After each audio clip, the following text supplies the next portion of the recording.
राजकीय सत्ता नेपालको सार्वभौम सत्ता र राजकीय सत्ता नेपाली जनतामा निहित रहेको नेपालको संविधान प्रति पूर्ण वफादार रही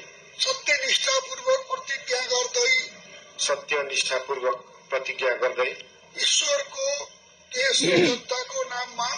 ईश्वर, देश र जनताको नाममा शपथ लिन्छु कि प्रधानमन्त्री पदको जिम्मेवारी प्रचलित कानूनको पालना गरी मुलुक र जनताको भलो चिताई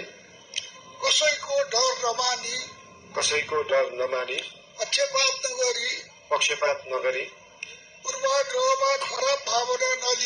पूर्वाग्रह वा खराब भावना नलिई ईमानदारीका साथ गर्नेछु र आफ्नो कर्तव्य पालनको सिलसिलामा आफूलाई जानकारीमा आएको कुरा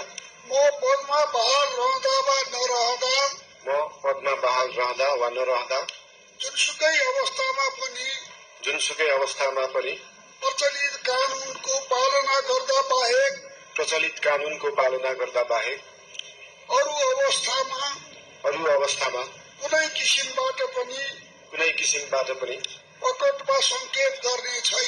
प्रकट वा संकेत गर्ने छैन। धन्यवाद।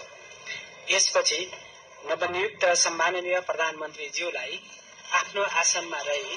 शपथ पत्रमा हस्ताक्षर गर्न अनुरोध गर्दछु।